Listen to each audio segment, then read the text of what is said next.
No, every place has its strange souls, its haunting tales, but working the graveyard shift at McDonald's carries a different kind of silence. A silence that breathes, that watches, that waits. We hear everything, especially after midnight descends like a heavy curtain. Laughter that echoes too loudly through empty parking lots. Couples tearing each other apart with words sharp as broken glass. Cars with bass so thunderous it rattles your chest from 50 feet away. I've even seen children sleeping in back seats, nobody behind the wheel. The driver had wandered into the gas station restroom and simply forgotten their daughter existed in that metal cocoon. You witness things that make you question humanity's basic instincts, but there was something that kept me perpetually on edge, something that twisted my stomach into knots every single time. It wasn't noise, wasn't chaos. It was the opposite, the absence of everything.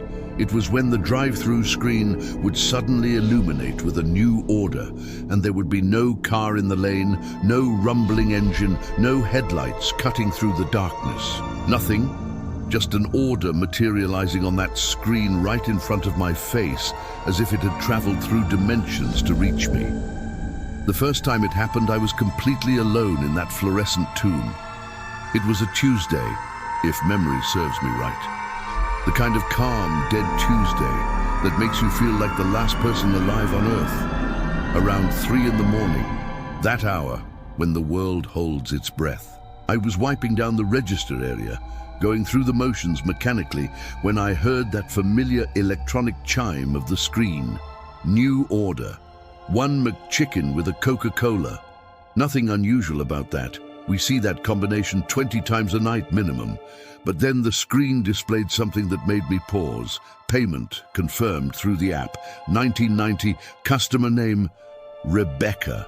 I opened the microphone, forcing professionalism into my exhausted voice. Good morning, how are you paying tonight? Debit or credit? Nothing came back through the speaker, just static and silence. I waited, counting heartbeats. Hello? Can you repeat that, please? Still nothing but that empty, hollow quiet that makes your skin crawl. Have you ever felt that particular kind of silence that isn't really silence at all, but rather the absence of something that should be there, something vital and alive? That's when I pulled up the camera feed, the one that shows the entire drive-through lane from entrance to window. The screen flickered to life, and what I saw made my blood run cold. Absolutely nothing. The drive-through entrance stood completely empty, utterly deserted, like a stage abandoned mid-performance. I stepped outside into that thick night air, walked all the way around to the curve of the drive-through lane, searching for any sign of life or departure.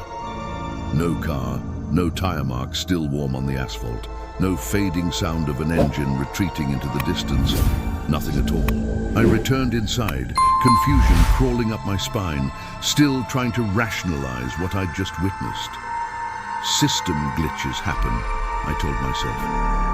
Maybe an old order got stuck in the queue, some digital ghost haunting the servers. But then I printed the receipt, and there it was, undeniable and real. Customer name clearly printed, exact timestamp reading 3:12 a.m., payment confirmed, card ending in 0382. Everything was correct, pristine, perfect. As if a real human being had just placed that order directly in front of me, breathing the same air, existing in the same moment. I tucked that paper away, slid it into the register drawer, but that receipt haunted my thoughts for hours. Share in the comments an affirmation beginning with, I recognize that. Something about those moments when reality doesn't quite match what your eyes are telling you, because acknowledging these experiences helps us understand we're not alone in witnessing the unexplainable, that others have stood where we stand, feeling that same chill of recognition that something beyond our understanding is reaching out. The next night passed without incident, regular flow of customers. Nothing strange rippling beneath the surface. The night after that, same story. But then, after a few days of blessed normalcy, it happened again. Same exact time, 3:12 a.m. on the dot, same identical order.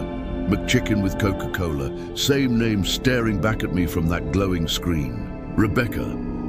This time I didn't hesitate, went straight to the camera feed before even attempting communication.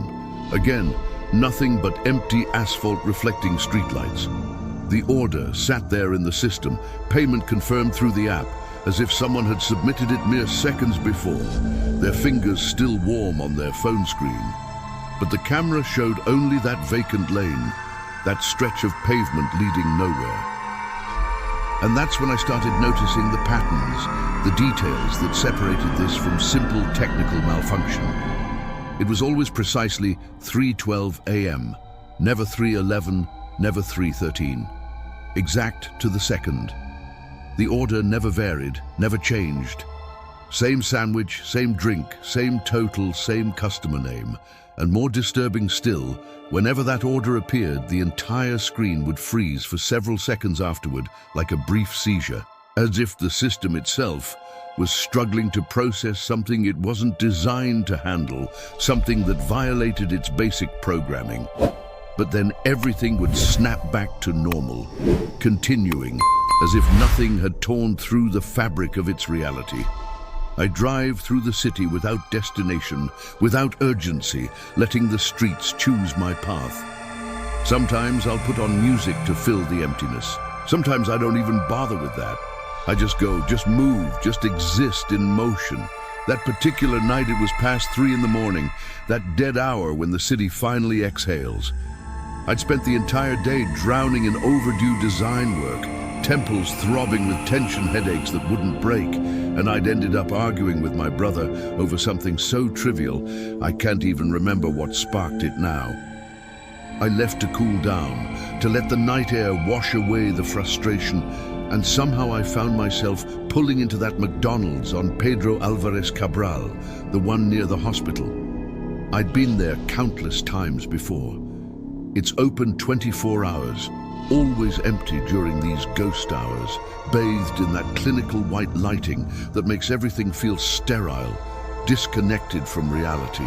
I'd never witnessed any trouble there, never been bothered by anything or anyone in that space, until that night changed everything. I parked right out front. There wasn't a single car, not a motorcycle, not another living soul visible anywhere. Just that yellow sign trembling slightly in the wind, like something alive and uncertain. I walked inside, went straight to the ordering kiosk without hesitation, punched in my usual double cheddar burger, medium fries, Coke Zero. Order number 874 appeared on the screen. I remember that number even now, years later, burned into my memory for reasons I still can't fully explain. The woman who was cleaning near the counter didn't even glance in my direction, just continued arranging trays with mechanical precision, lost in her own late-night rhythm. I grabbed my tray when it was ready and headed to claim my space. I went directly to the back of the restaurant, that corner where they have those small tables tucked away beside the trash bins, hidden from the main floor. I prefer sitting there because nobody stares at you, nobody watches. It's more isolated, more private, feels more like it belongs to me. Everything appeared clean, everything seemed normal and proper. But the moment I sat down, the bench was warm. Not just slightly warm, but genuinely hot, as if someone had been sitting there mere seconds before I arrived, their body heat still radiating from the plastic surface. What would it mean to you if the spaces we occupy never truly empty? If the warmth of others lingers long after they've vanished from sight? I swear, something twisted in my gut immediately. An unsettling sensation crawling up my spine, like I'd invaded someone's territory, stolen a seat that wasn't meant for me, displaced something that should have remained undisturbed. I stood up partially, ran my hand across the surface again, warm, almost sweaty to the touch. I looked around frantically, searching for any explanation. No one nearby, no movement anywhere, no sound, except the low hum of the fryer and a distant electronic beep from some equipment in the kitchen. I remained frozen there for several seconds, genuinely uncertain whether I should sit back down or flee. But I sat anyway, convincing myself it was paranoia, that it must have been residual heat from the environment itself. Someone had been sitting there recently, and I simply hadn't noticed them leave. I tried to push the thought away, tried to ignore what my instincts were screaming, but I knew something was fundamentally wrong with this situation. You know that feeling when your body understands danger before your conscious mind can process it. That's exactly what this was. I ate half the burger mechanically, forcing it down. My stomach felt locked, resistant, like it was rejecting not just the food, but the entire situation I'd placed myself in. I decided to go to the bathroom, wanting to wash my hands, breathe deeply, see if this terrible feeling would pass and release its grip on me. Halfway down the corridor, right there before the bathroom door, I heard it clearly. The sound of a toilet flushing. Then complete silence descended like a curtain. No footsteps following, no water running in the sink, absolutely nothing. I stood there waiting, positioned right outside the door, expecting someone to emerge at any moment. Nothing happened. I waited longer, counting off about 10 seconds in my head. Still nothing. Finally, I pushed the door open slowly. The bathroom stood completely empty, every stall door hanging open like broken jaws, the sink bone dry, the floor without a single drop of water, fluorescent lights blazing overhead. But the mirror was fogged over, completely obscured. There was no steam in the air, no scent of hot water or soap, no logical explanation for condensation, just that mirror. As if someone had stood there pressed against it, breathing heavily, desperately, for far too long, their breath coating the glass with something that shouldn't exist. I took a step backward instinctively, feeling my heart hammering against my throat like it wanted to escape my chest. I glanced sideways, double-checked all the stalls again. Empty, completely vacant. But that mirror remained fogged, and my reflection looked paler than I remembered it being, drained of color and life. Leave in the comments your reflection beginning with, "I commit to," trusting those moments when your instincts warn you something is wrong. Because honoring that inner voice might be the only thing standing between us and something we're not meant to encounter. And sharing these commitments reminds us that survival sometimes means listening to what we feel rather than what we see. I returned to my table almost automatically, didn't even dry my hands properly. Just wanted to finish quickly and get out of that place as fast as possible. But when I approached my tray, everything looked different somehow, like someone had been touching my food. The fries were scattered more randomly across the container, the cup's lid sat crooked at an angle, and the ketchup appeared more spread out than before. I tried desperately to convince myself I'd left it that way, but I knew I hadn't, because I'm particular about these things, almost obsessive. I always arrange everything neatly, always keep my tray organized and precise. I drew a deep breath, sat down again, and the bench was still radiating heat. This time I didn't fully settle into it, remained somewhat inclined forward, looked straight ahead. And that's when I noticed something that made my blood freeze. The security camera, the one that had been pointed toward the entrance when I first arrived, was now aimed at the back of the restaurant, focused exactly where I was sitting. It wasn't one of those cameras that rotate automatically. It was an older fixed model, the kind that only moves if someone physically climbs up there and manually adjusts it. And there was absolutely no one touching that equipment. I'd seen it when I entered the building. It had been facing the front door. I stood up again, walked to the counter pretending I needed napkins, trying to appear casual. The woman at the register barely acknowledged my existence, just grabbed a small packet and handed it to me sideways without making eye contact. I thanked her quietly, and when I turned to head back, I looked at that camera again. It remained there, fixed and steady, its lens tracking me like an unblinking eye. A chill ran through my entire body, a strange impulse surging through me to run from that building immediately, but I didn't. Some part of me still needed to understand what was happening, needed answers more than safety. I walked slowly around the restaurant, pretending to search for a better seat, but really I just wanted to get close to the security guard. He was leaning against the glass door, phone in his hand, looking exhausted but somehow still alert, still watching. I approached him directly, keeping my voice steady. "Hey man, do you guys have access to the camera feeds in here?" He barely looked at me, just responded flatly without interest. "Since the incident last month, nobody has access anymore, not even management." That word, incident. It stopped me cold, made everything inside me tighten. What incident? He glanced sideways at me, held my gaze for maybe 2 seconds, and said something that shattered my reality. "You're not the first person who's mentioned that bench back there." I stood frozen, waiting for him to continue, desperate for more information. He started to return his attention to his phone, but before looking down, he added quietly, "We only see you, always, alone." My mind went blank. "What do you mean, always?"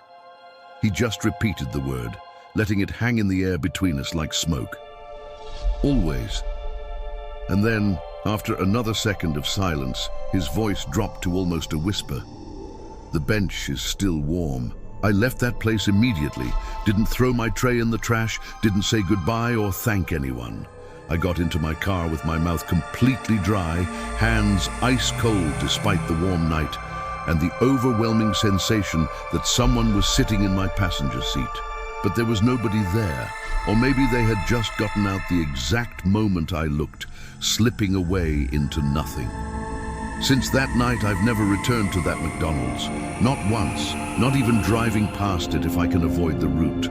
But there are days when I wake up suddenly from nothing, drenched in sweat, heart racing wildly, and the sheets beside me are warm, as if someone had been lying next to me and left precisely the moment I opened my eyes, their presence lingering in the heat they left behind, a ghost made of warmth and absence.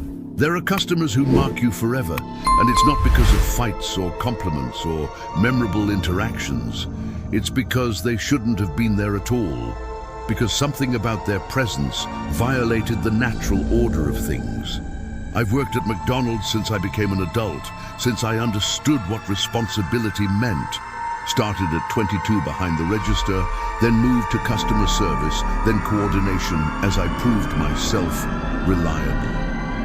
Today, I'm a manager stationed at one of those locations that never closes, that runs 24 hours straight without pause.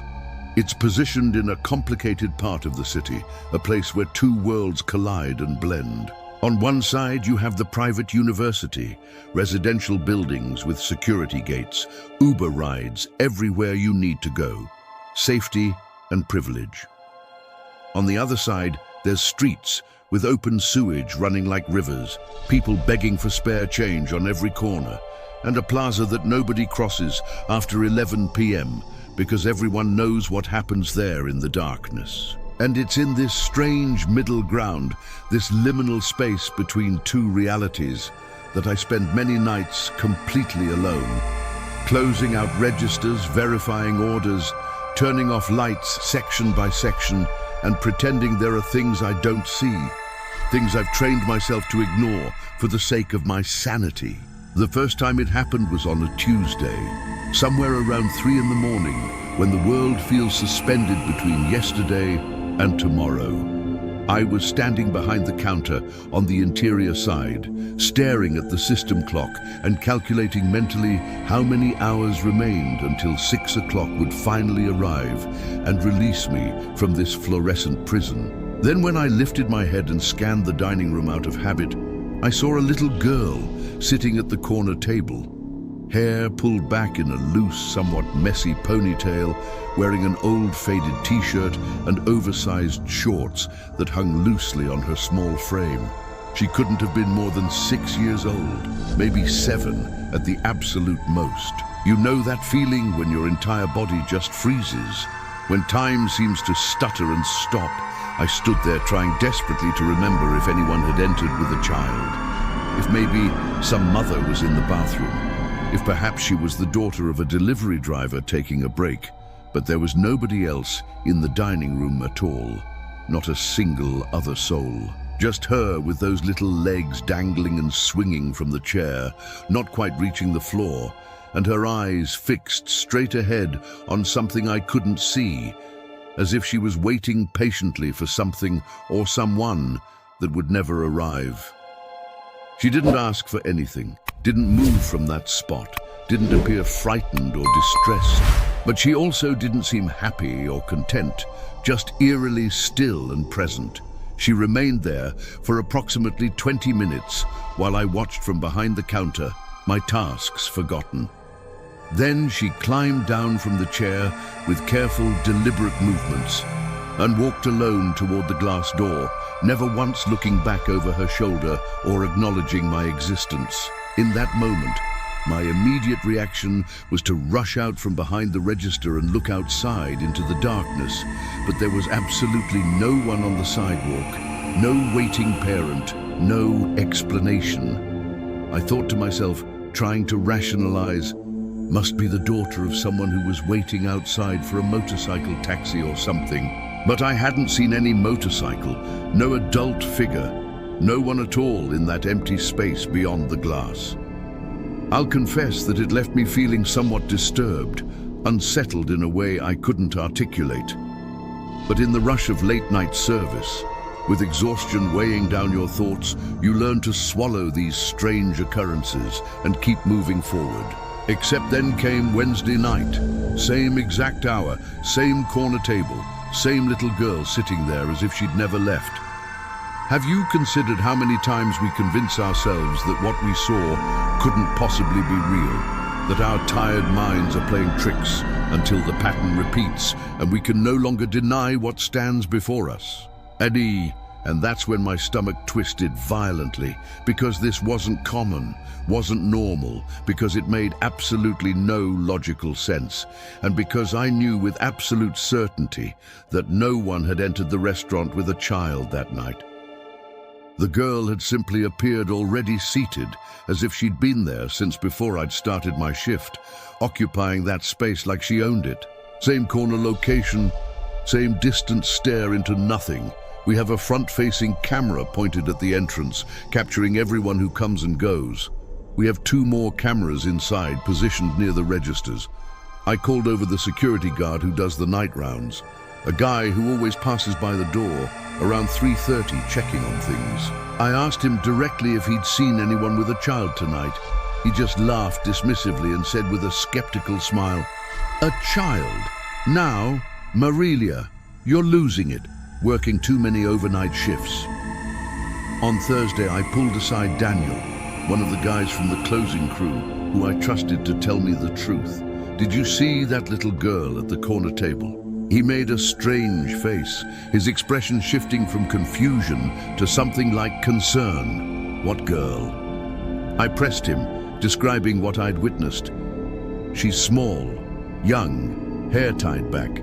She's been coming every night around 3 in the morning without fail." He released a breath and looked at me with genuine worry in his eyes. "Marilia, I swear, I've never seen any girl, not here inside, not at that table, never."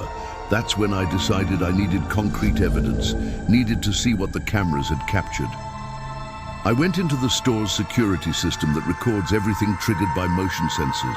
I scrolled back to the timestamp from the previous night, watched the entrance camera feed carefully. Right in the comments, a reflection beginning with, "I feel that." Those moments when reality stops making sense and we need to share our truth with others, because speaking these experiences aloud helps us process what our rational minds cannot accept. And knowing others listen validates that we're not slowly losing our grip on sanity. The camera clearly showed the entrance showed people leaving after late-night meals, delivery drivers arriving to pick up orders, motorcycle couriers waiting patiently for their numbers to be called. But it never showed the little girl entering, not even a shadow, not even her reflection in the glass door as it opened, nothing at all. But then, when I pressed play on the internal dining room footage, there she was, already seated in that same exact position, completely alone, as if she'd materialized from thin air or had always been there, woven into the fabric of that space. I started feeling genuinely tense, my heart rate accelerating, but when you work in a restaurant, you can't afford to lose your composure, right? Especially being a manager, I needed to act as if nothing unusual had occurred, needed to maintain control and normalcy. I spoke to myself firmly, trying to force logic onto chaos. Must be a glitch in the system, must have a technical explanation. She probably entered quickly, and the camera just missed her somehow. Maybe she slipped in alongside another customer during a blind spot. But deep in my gut, in that place where truth lives before we acknowledge it, I knew that wasn't what happened. The following night, I couldn't take it anymore, couldn't pretend I wasn't watching. I kept my eyes on that corner table the entire shift, waiting with a mixture of dread and desperate curiosity. She appeared again from absolutely nowhere, manifesting into existence, and this time she looked directly at me, her eyes locking onto mine with an intensity that froze my blood. I stopped whatever task I'd been performing mid-motion. The little girl raised her arm very slowly, deliberately, and pointed at the empty tray sitting in front of her on the table, never speaking a word, never opening her mouth to make a sound. At that exact same moment, the register monitor beeped loudly, announcing an order that had been cancelled earlier in the evening. It reappeared on the screen. One simple cheeseburger with small fries, payment already processed, receipt ready to print. But nobody had placed that order. Nobody had touched the system. The computer showed it had been registered under my login credentials, except I hadn't gone near the keyboard in the last 20 minutes. I drew a deep, shaking breath, walked slowly toward the screen, feeling like I was moving through water, and cancelled everything again, deleting the phantom order. When I turned my attention back toward the corner table, the chair stood empty and abandoned. But the tray remained, and sitting on it was that cheeseburger still wrapped in its paper, real and solid and impossible. I swear I almost called the district supervisor that very night to report something, anything, but how could I possibly explain? Hello, yes. So I think we have a ghost child coming to eat cancelled cheeseburgers at 3 in the morning, and I'm definitely not having a mental breakdown. This is totally normal. Imagine that conversation. Imagine trying to make anyone believe. So I continued with my life, did what everyone who works overnight shifts eventually learns to do. I saw but pretended I didn't, acknowledged but refused to engage. Because there are certain things in this world that when you look at them too intently, too directly, they return your gaze with interest, and that exchange changes you forever. And it continued exactly like that, predictable as clockwork. Same hour, same table, that empty tray waiting to be filled with food that would never be eaten. Sometimes I would blink, and she'd already be sitting there when I opened my eyes, as if my closed eyelids were the only barrier between her world and mine. Until one particular day, while I was adjusting the order display panels above the counter, a motorcycle delivery driver walked in. One of those regular guys from the plaza who always took shifts in our area. He sat down at the counter to wait for his order number to be called, and suddenly out of nowhere, he asked casually, "That little girl over there in the corner, does she come here often?" I went completely cold, ice flooding through my veins, because until that moment I'd believed no one else could see her except me, that I was the only one cursed or blessed with this vision. I remained silent, unable to form words. He continued, oblivious to my shock. "It's just that she looks exactly like a little girl who died around here some years back. Maybe 3 or 4 years ago. Hit by a car, tragic accident. She was the daughter of a woman who worked for the city, one of the street sweepers who cleaned the plaza every morning. My stomach rolled violently, nausea rising in my throat. That same week, I pulled aside Jusara, a longtime employee who'd left the restaurant during the pandemic chaos, but now came back for occasional overnight extra shifts when she needed money. I asked her directly without preamble, "Do you remember any story about a child who died near here years ago, maybe before COVID?" She froze instantly, stopped cleaning the grill mid-wipe, and stood there with the cloth suspended in her hand, motionless. Then she spoke very quietly, barely above a whisper. "You're seeing her too, aren't you?" The breath left my lungs for several seconds, the world spinning slightly. Jusara told me everything she knew, the story spilling out like she'd been waiting years to tell someone who would believe. Yes, before the pandemic changed everything, a small girl had run across the street directly in front of our restaurant and was struck by a car traveling far too fast, the driver never seeing her until it was too late. Her mother worked cleaning the plaza across the way, had just finished her shift, and told her daughter to wait at the corner table inside McDonald's, just like they always did on nights when they had time to share a meal together, when money allowed for that small luxury. Jusara said the child used to enter by herself regularly and sit in that exact spot, waiting patiently, because it was their special corner, their place of connection in a hard world. But on that particular night, the mother was delayed, running late for reasons no one remembers now. The little girl grew impatient or frightened and ran outside looking for her mother, and she was struck before the woman could cross the street to reach her, before she could call out a warning. The child died before the ambulance could navigate through traffic to reach her, died there on the pavement with strangers hovering over her small broken body. And since that terrible night, occasionally, randomly, people would see her sitting there. But no one ever spoke about it openly, because when you acknowledge these things out loud, when you give them voice and attention, she appears more frequently, stays longer, becomes more solid. That's what Jusara warned me with genuine fear in her eyes. After that conversation, I spent days, then weeks trying to forget what I'd learned, trying to push it from my mind. But it's impossibly difficult because the girl's presence began disturbing me more intensely, her appearances becoming more frequent, more insistent, like she was trying desperately to communicate something I couldn't understand. Chairs pulling themselves away from tables without any visible force. The light fixture above that corner table, flickering and oscillating randomly, cancelled orders reappearing in the system like persistent ghosts refusing to be deleted. Until a month ago, when the absolute worst thing happened, when everything escalated beyond what I could rationalize or ignore. A notification arrived from regional management, an official written warning. The reason listed coldly: negligence toward vulnerable customer. According to their formal report, a consumer had filed a complaint via email claiming they witnessed a child sitting completely alone in the dining room at 3 in the morning, looking lost and disoriented, and that nobody from our staff did anything to help her. Nobody even acknowledged her existence. They'd attached photographic evidence taken with their cell phone. The image showed that corner table, clearly a tray sitting on the surface.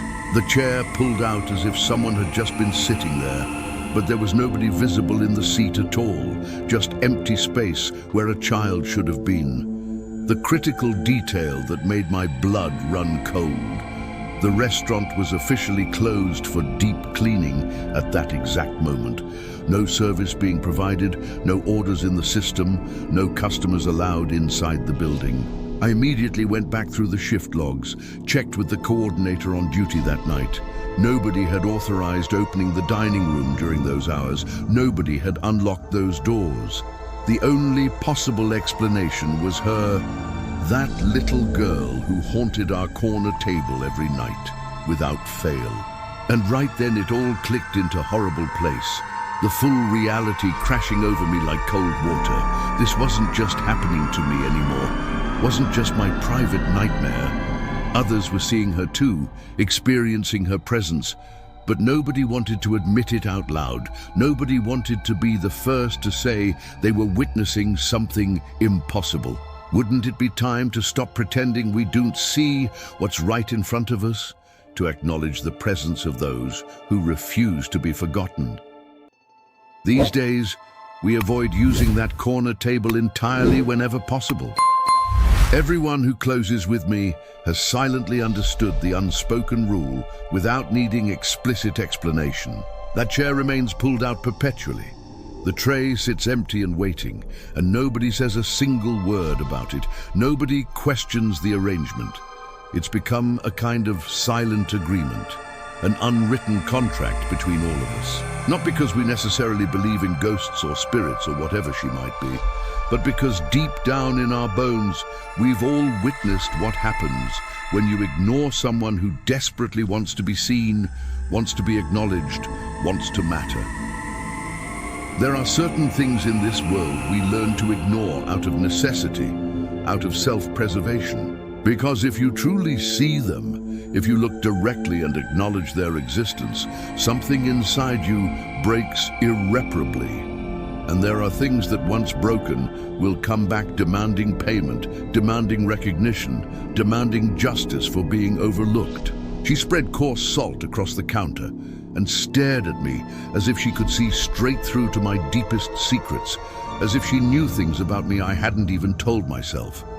There are things you witness in customer service that you laugh about later, that become stories you share during slow shifts. Customers who have complete meltdowns because there's too much mayonnaise on their burger. People who order sandwiches without bread like that makes any logical sense. Children throwing fries at each other while their parents scroll through phones. These bizarre everyday occurrences that become normal after a while, you know? I always handled everything with humor, with a shrug and a smile, never taking it too seriously. I've worked at McDonald's since I was 18 years old, stationed at the popular shopping center downtown, where the crowds never stop moving. I thought I'd seen absolutely everything by now, every possible variation of human behavior, or at least I believed I had, until the day a woman spread coarse salt across my counter completely out of nowhere.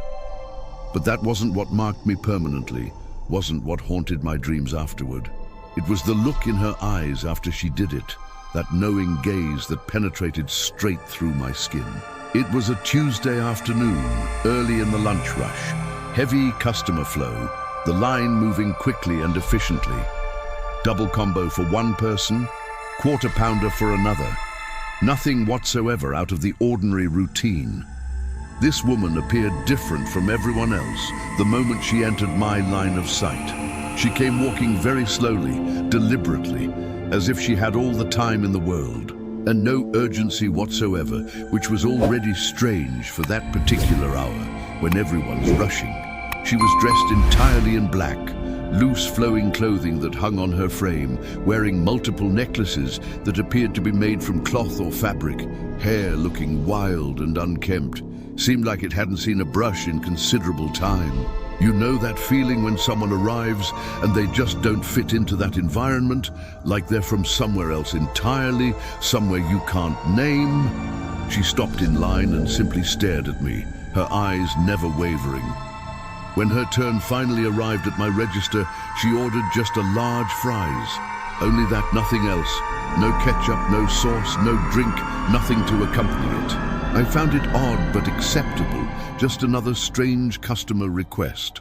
I turned to prepare her order, but when I rotated back toward the counter, she'd already opened her small bag.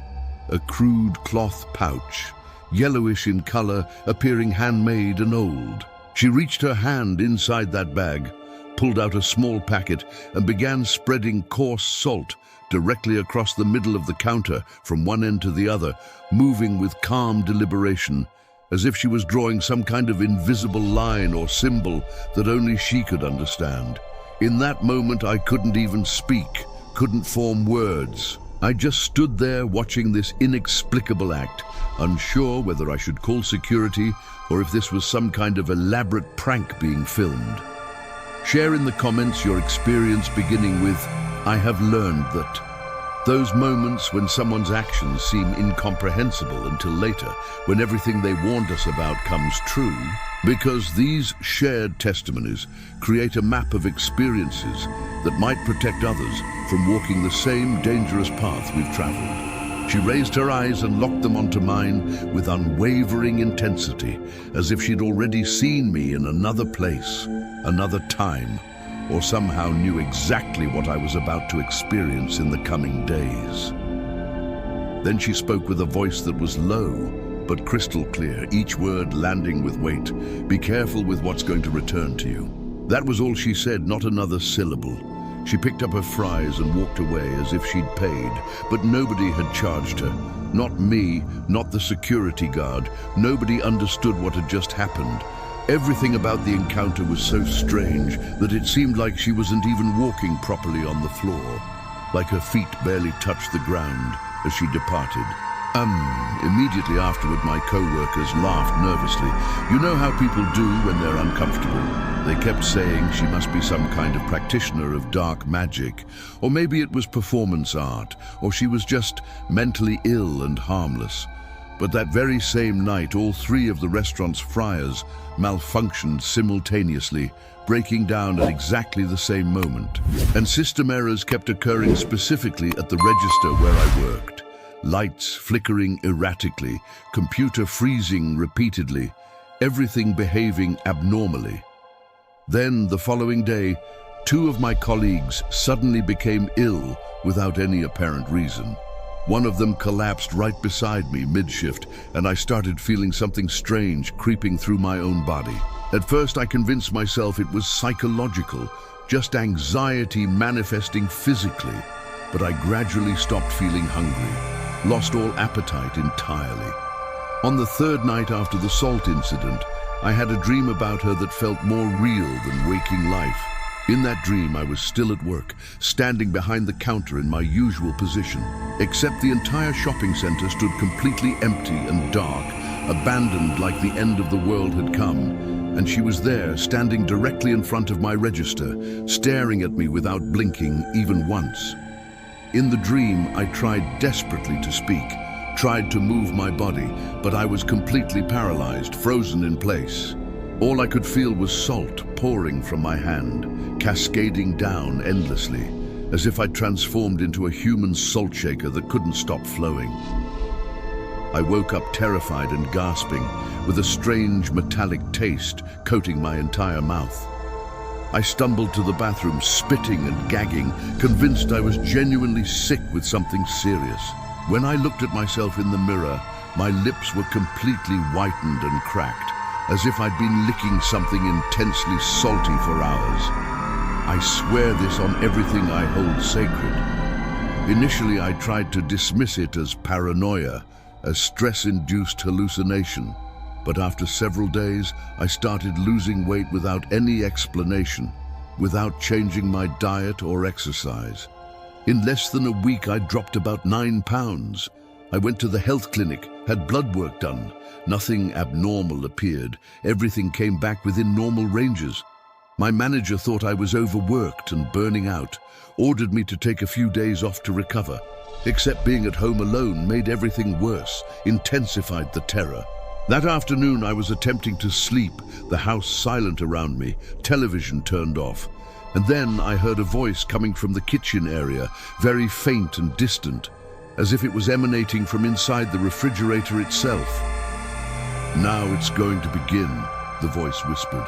It was unmistakably her voice. I couldn't possibly confuse it with anyone else's. I remained paralyzed for several seconds, but I didn't have the courage to get up and investigate, to confirm what I already knew. I stayed there curled up in my bed, sweating cold despite the warm afternoon, trembling uncontrollably. 2 days later, my grandmother died suddenly, just like that, without warning or illness. She'd been living with me since I was a small child, raised me after my parents couldn't. She was my foundation, my calm center in every storm. She had a heart attack at home while watering her plants in the garden, doing what she loved. There wasn't even time to call an ambulance to try to save her. At the wake, while I was struggling not to completely fall apart in front of everyone, One of her elderly neighbors approached me quietly and asked a question that stopped my heart. "Have you been messing around with coarse salt at your workplace recently?" I froze completely, every muscle locking. This woman was an old friend of my grandmother's, one of those long-time residents of the neighborhood who know things, who see patterns. She began explaining that she'd heard stories about a woman who performed reverse binding spells, who would spread salt in places where people worked to break their routine, to destabilize their entire existence. She said when you destroy someone's daily rhythm, everything surrounding them begins to rot slowly from the inside out. Health deteriorates. Family members fall ill or die. Your mind starts fracturing. And this particular woman was known to walk around dressed in black, carrying a small cloth pouch in her hand, frequenting a shopping center downtown. Right then, my legs went weak, nearly buckled beneath me. I understood with horrifying clarity that I wasn't dealing with something imaginary or psychological anymore. It was as if that woman had chosen me, specifically for some purpose I still don't understand to this day, some cosmic debt I never knew I owed. I returned to work 2 weeks after burying my grandmother, after the grief had settled into something I could carry. Nobody ever saw that woman again. She never returned to our location. But the counter still bears a white stain exactly where she spread that salt, a permanent mark that won't fade. We've tried everything imaginable to remove it: industrial detergent, alcohol, scrubbing brushes, chemical cleaners. Nothing makes it disappear even slightly. And sometimes when the customer flow is calmer during those quiet mid-afternoon lulls, when I stop to catch my breath and center myself, I smell salt on my hands, strong and unmistakable, even though I haven't touched anything salty, haven't handled salt in hours. It was just one woman, one order of fries, one handful of coarse salt spread across a counter. But she wasn't there to eat anything, wasn't there for food at all. She came to serve me something else entirely, to deliver a curse or warning or lesson I'm still trying to understand. If you're watching this video right now, comment just your city and what time it is where you are. Let's see how many of us are awake at this hour, how many of us are listening in the darkness. There are customers you serve and forget within seconds of them leaving. And then there are customers you will never forget for the rest of your life. Customers who change you fundamentally and leave marks that never heal. It wasn't because he'd done something wrong or yelled or caused a scene. It was because he showed up one random night, and when he came back, he wasn't just a customer anymore. He came back to see if I was alone. I remember that first night vividly. The city was quiet, the streets empty, the hum of the refrigerators louder than usual. It must have been around 2 in the morning when he walked in. No car, tall and lean, his wrinkled shirt sticking slightly to his skin, damp with sweat. There was something about him, that odd balance between exhaustion and control, like he could be an executive who D missed his last train, or someone whose D simply stopped pretending to belong anywhere. He ordered a big tasty with a Coke, no ice. His voice was low, stripped of emotion, clean of any accent. I took the order, charged him, handed him the bag, all routine. But what froze me was how he didn't leave. He stood right there, unmoving, eyes fixed on me. He didn't open the bag, didn't thank me, didn't even check his phone. He just watched, as if waiting for me to remember something I'd forgotten. It was the kind of stare that feels like it comes from a memory you never lived. I forced a smile, wished him a good night, and he turned, walking slowly down the sidewalk without looking back. I tried to shake it off until the manager, reviewing receipts in the back, said quietly, "That guy's been here 3 times this week. Never orders the same thing. Never talks." A chill slid down my spine. If we both noticed him, it meant it wasn't just my imagination. Our store sat in a quiet district, glass front, small overhang covering the sidewalk. During the day, it felt ordinary. At night, it turned into something else entirely. A different world, framed in flickering neon and fogged glass. Security cameras faced the drive-through, the cashier's window was bulletproof, and the overnight crew rarely exceeded 3 people. Most of the time, it was just me out front. That's when he started to bother me. The next night, he came again, earlier this time, around 12:30. I didn't see him enter, just looked up and he was there, standing in front of the counter, silent. No glance at the menu, no greeting. Then he said, "You alone tonight?" The question hit me harder than it should have. His tone was too neutral, too practiced. I tried to sound casual. "Got people in the back, always someone here." Lie. The kitchen crew was downstairs cleaning the freezers. No one within sight. He smiled for the first time, not at me, but at the thought in his own head, as if something had been confirmed. Then he left, walked across the street and stood under the streetlight, staring through the glass for what felt like forever. It wasn't a threat, not directly, but it lived in my mind, quietly, like a hum you can't turn off. Weeks passed. He came back twice more, always during my shift, always looking straight at me. But one night was different, a Friday, light rain, the store nearly empty. I was checking the external cameras to confirm if the delivery driver had left when I saw him again. Outside, under the awning, not entering, just pacing slowly, head tilted toward the glass. No umbrella, no phone, no headphones. The pavement was cold and wet, but he didn't care. It was like he belonged to that kind of night. Then he stopped directly in front of the automatic door and stared at his reflection. The sensors didn't react. They only opened with enough weight near the threshold. He knew that. He was testing distance, boundaries, patience. When the manager arrived to swap shifts, the man finally stepped inside, calm, deliberate. "You were late tonight," he said. Nothing else, no order, no reason, just that. The following week, I began arriving early for every shift, maybe out of fear, maybe curiosity.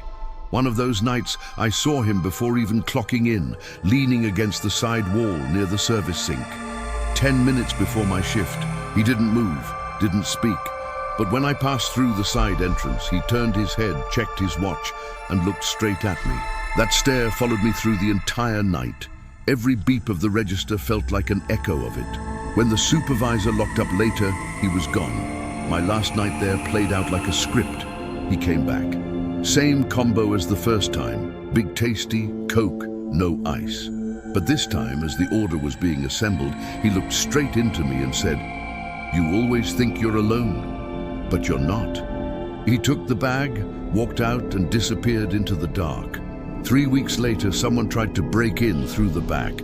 The cameras had been down for maintenance. No one saw who it was, but I already knew. That's when I quit.